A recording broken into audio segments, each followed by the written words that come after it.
قرآن پاک سے۔ چلو ہم اس کو شروع کرتے ہیں۔ قرآن کریم میں اللہ تعالی نے 4 گروہوں سے دلائل کے ساتھ ان کا رد کیا ہے، دلائل کے ساتھ ان کا رد کیا ہے، ان 4 گروہوں کو بے نقاب کیا ہے۔ مشرقین، اس میں تمام قسم کے مشرک ہیں۔ دوسرے یہودی یعنی اہل کتاب اور عیسائی، اور کافرین، اور چوتھا یہ جو سب سے سخت تر گروہ ہے منافقین کا۔ ان 4 گروہوں کو اللہ تعالیٰ نے قرآن پاک میں ان کی مذمت اور ان کی تردید بہت زیادہ نازل فرمائی۔ اسی کو لے کر کے ہم آگے بڑھتے ہیں۔ پہلی نشانی جو اللہ تعالیٰ نے منافقین کے حوالے سے قرآن پاک میں بیان فرمائی وہ یہ ہے کہ جو منافق ہے وہ ایمان کا دعویٰ کرتے ہیں، یعنی ایمان کا دعویٰ کریں گے جبکہ اس دعوے میں جھوٹے ہوں گے، یعنی صرف نام کے مسلمان۔ یہ پہلی نشانی، دعویٰ ایمان۔ مومن دعویٰ نہیں کرے گا، مومن سے جب کوئی پوچھے گا تو وہ کہے گا کہ بحمداللہ میں مسلمان ہوں، میں مومن۔ دعویٰ نہیں کرے گا مومن کبھی۔ تو جو منافق ہیں وہ دعویٰ کریں گے کہ ہاں ہم مومن ہیں، ہم جنتی ہیں، ہم عاشق ہیں۔ یہ منافقت ہے، جبکہ مومن ہر وقت اللہ تعالیٰ سے ڈرتا رہتا ہے، اور جو جتنا ڈرے گا اتنا اس کا ایمان بڑھے گا۔ تو یہ منافق کی پہلی نشانی ہوئی کہ وہ دعویٰ کرے گا لیکن حقیقت کچھ نہیں ہوگی، صرف ظاہر کا مسلمان ہوگا۔ یہ پہلی نشانی۔ دوسری نشانی، اللہ تعالیٰ اور مومنوں کو وہ دھوکہ دینے کی کوشش کریں گے، یعنی ایمان والوں کو دھوکہ دیں گے۔ اللہ تعالیٰ کو دھوکہ کیا دینا انہوں نے، لیکن اللہ تعالیٰ نے ایمان والوں کی عظمت کو بیان کرتے ہوئے اپنے ساتھ ذکر کیا کہ یہ منافق ہیں، وہ اللہ اور ایمان والوں کو دھوکہ دینا چاہتے ہیں، تو وہ دھوکہ نہیں دیتے مگر اپنی جانوں کو۔ کیا مطلب؟ اللہ تعالیٰ کی ذات کو کون دھوکہ دے سکتا ہے؟ کوئی بھی نہیں۔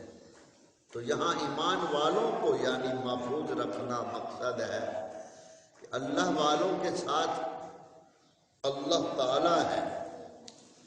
اب منافق ان کو دھوکہ کیا دیتے ہیں ایمان والوں کو؟ ان کو اس دھوکے میں رکھیں گے کہ جو مومن مرد عورت ایمان کی بات کریں گے نا، ایمان کی، دین کی، منافق چونکہ اندر سے دین اور ایمان کا منکر ہوتا ہے تو وہ سادے ایمان والوں کو کہیں گے کیا ہے مولویوں کے پیچھے پڑے، مولویوں نے کبھی کسی کو پوچھ لیا ہے ان کے پاس کیا ہے؟ تو یہ اس طرح کے جو منافق ہیں وہ ایمان والوں کو پھر اپنی چالوں کے ذریعے دین ایمان سے پھسلاتے ہیں اور ان کے ایمان کو کمزور کرتے ہیں۔ یہ صرف اشارے میں کر رہے ہوں، تفصیل کی ضرورت وقت نہیں۔ تیسرے نمبر پہ ان کے دلوں میں مرض ہوتا ہے اور اللہ تعالیٰ ان کا مرض اور بڑھا دیتا ہے۔ ان کے دلوں میں مرض ہے۔ اب دلوں میں مرض ہے، جتنا بھی کوئی اسپیشلسٹ ڈاکٹر MBBS ہو وہ منافق کا دل کا آپریشن کرے تو اس کو وہ مرض نظر آ جائے گی منافقت کی؟ نہیں۔ تو اللہ تعالیٰ فرماتا ہے ان کے دلوں میں مرض ہے۔ کیا مطلب؟ یعنی ان کے دلوں میں کفر سمایا ہوا ہے اور زبان پہ وہ اسلام کا نام رکھتے ہیں۔ ان کے دلوں میں مرض ہے، بیماری ہے، تو اللہ تعالیٰ نے ان کی بیماری اور بڑھا ہے۔ یعنی اس کو اگر دنیا ملے تو وہ خوش ہوتا ہے، اور دین آخرت کی بات ہو تو اس کا وہ منکر ہوتا ہے۔ اگلے نمبر پہ، چوتھے نمبر پہ، وہ اصلاح کا دعویٰ کرتے ہیں جبکہ حقیقت میں خود فسادی ہوتے ہیں، یعنی ہیں فسادی اور فساد کو نام اصلاح کا دیتے ہیں۔ اب اس کی مثال آپ یوں سمجھیں کہ فساد پھیلاتے ہیں اور کہتے ہیں اصلاح ہے، یہ منافقوں کا کام ہے۔ فساد کیسے پھیلاتے ہیں؟ نام اسلام کا رکھا ہے نا ہر جگہ پہ، کام شیطان کا، اور شیطان کا کام کیا ہے؟ فساد پھیلانا۔ مثلا ایک بچہ، سادہ بچہ ہے، ماں باپ کا ادب کرتا ہے، بچی بالکل سادہ ہے، ماں باپ کی عزت کرتی ہے۔ اب منافق سے سبق لیا ہے تو ماں باپ کی عزت کو ہی پامال کر دیا۔ اب یہ منافق کا جو فساد ہے جس کو وہ اصلاح کرتا ہے، یعنی اصل مقصد ان کا کیا ہے کہ تعلیم ایسی دو جو ان کو فساد کی طرف لے جائے۔ اب بچہ بچی دین کی طرف راغب ہو، دل سے والدین کی توجہ ہو، تو وہ کیا ہوتا ہے؟ بچہ یا بچی ماں باپ کا مؤدب بن جاتا ہے، ادب کرنے والا بن جاتا ہے۔ تو یہ فساد دن رات پھیلا رہے ہیں اور کہتے یہ ہیں کہ ہم اصلاح کر رہے ہیں۔ دوسرے لفظوں میں یوں سمجھ لیں کہ 2 روپے قوم کو بچت دیں گے پیٹرول کی یا سودے کی مہنگائی کے حوالے سے، 2 روپے کمی ہو جائے گی، اور اگلے دن 10 روپے بڑھے ہوئے ہوں گے، تو اس سے فساد بڑھے گا یا اصلاح؟ کیا چیز بڑھے گی؟ فساد بڑھے گا۔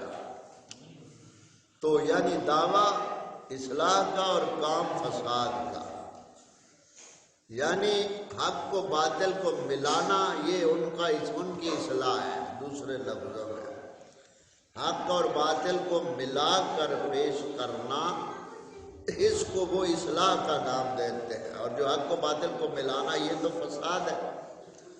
اب اس کو ملاتے ہیں اور نام کہتے ہیں اصلاح کا۔ اگلی بات میں، وہ ایمان والوں کو کم عقل، بے شعور، بے وقوف یا پاگل کے لقب سے الزام دیتے ہیں، یعنی منافق ایمان والوں سے کہیں گے یہ تو پاگل لوگ ہیں، ان کو ہر وقت دین کی پڑی ہوئی ہے، ان کو کیا پتہ دنیا کہاں پہنچ گئی ہے، یہ پاگل لوگ ہیں، دین کی باتیں کرتے رہتے ہیں۔ آج کے اس ترقی یافتہ دور میں کون کس کی بات سنتا ہے؟ اپنے اپنے کام پہ سب کو لگے رہنے تو بس۔ یہ منافقت کا کام،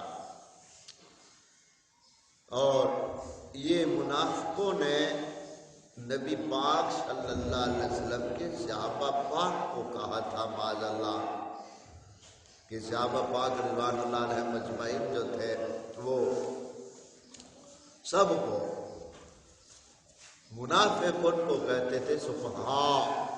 یہ پہلے پارے میں ہی ابھی ہم چل رہے ہیں کہ نعوذ باللہ وہ صحابہ پاک کو بے وقوف کہتے ہیں۔ اللہ تعالیٰ نے پھر ان کو جواب دیا کہ محبوب یہ جو خود یہ آپ کے غلاموں کو جو بے وقوف کہتے ہیں یہ خود سب سے بڑے بے وقوف ہیں، یہ خود بے وقوف۔ تو یہ اس طرح سے ہم اگر تفصیل کرتے جائیں گے تو وقت زیادہ لگے گا۔ چھٹے نمبر پہ مومنوں سے ٹھٹھا اور مذاق کرتے ہیں اور کرتے رہیں گے۔ 7ویں نمبر پہ ہدایت کے بدلے گمراہیاں خریدتے ہیں، یعنی وہ پیسہ بھی لگاتے ہیں تو ہدایت کی بجائے گمراہی خرید لیتے ہیں۔ یہ 7ویں نمبر پر۔ 8ویں نمبر پر ان کی باتیں اچھی لگتی ہیں، جبکہ زیادہ حق کے مقابل جھگڑا کرنے والے وہی ہوتے ہیں۔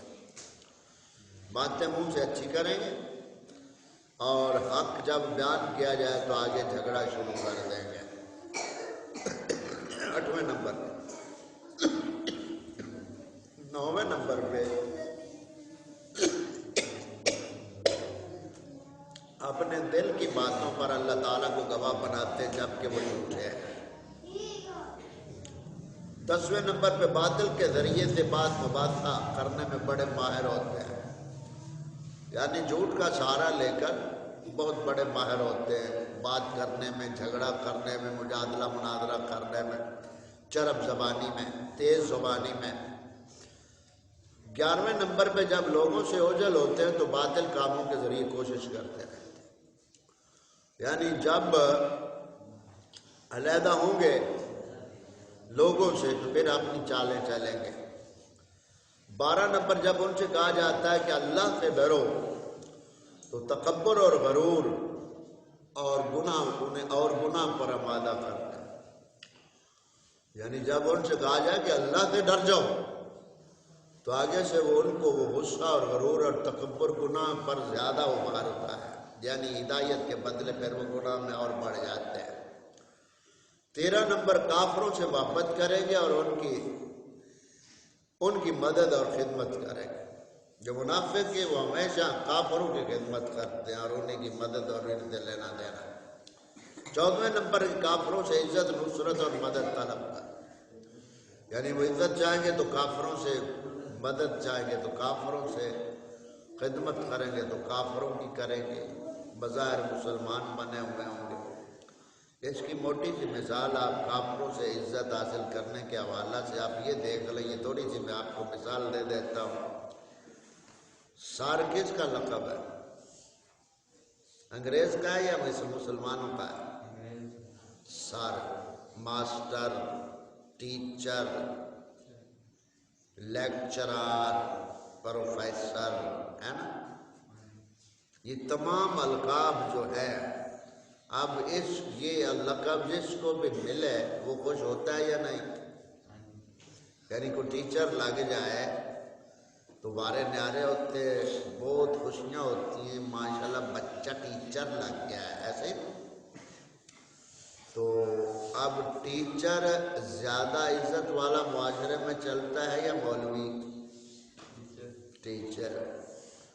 تو کافروں کے جو لقب ہے، ان کے جو عہدے ہیں، وہ منافق بہت زیادہ پسند کرتے ہیں اور انہی کو لے کر کے وہ خوش بھی ہوتے ہیں۔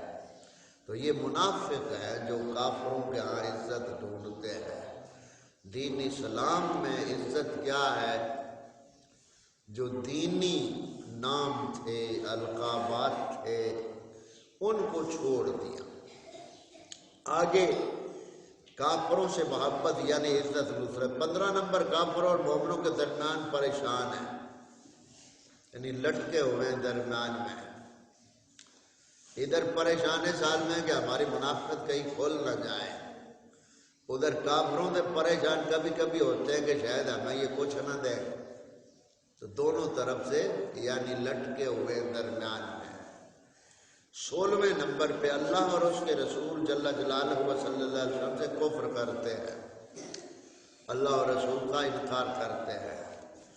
17ویں نمبر پہ منافق آپس میں ایک دوسرے کی سرپرستی کرتے اور مدد کرتے ہیں، یعنی ایک دوسرے کے دوست ہوتے ہیں، جو منافق ہے ایک دوسرے کی مدد کرتے ہیں۔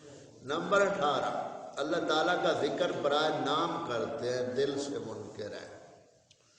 آپ اکثر جگہ پہ دیکھیں گے اللہ اللہ اللہ بہت کر رہے ہیں، دل سے انکار ہے، دل سے کفر سے کے ساتھ تعاون ہے اور زبان پہ اللہ اللہ جاری ہے۔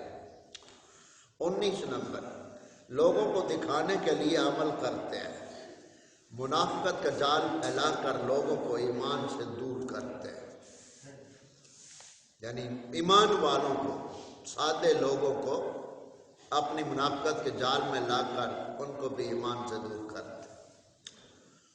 آگے 20ویں نمبر پر نماز کو قہری سستی اور بے دلی سے وقت ٹال کر پڑھتے ہیں، یہ منافقت کی نشانی یہ بھی، اور یہ عملی حوالے سے یعنی انتظار کرتے رہیں گے اور وقت جب بیت جائے گا تو پھر کالی سستی سے اٹھیں گے، چلو نماز پڑھ لیں، یہ بھی منافقت ہے اور یہ عملی منافقت کے حوالے ہے۔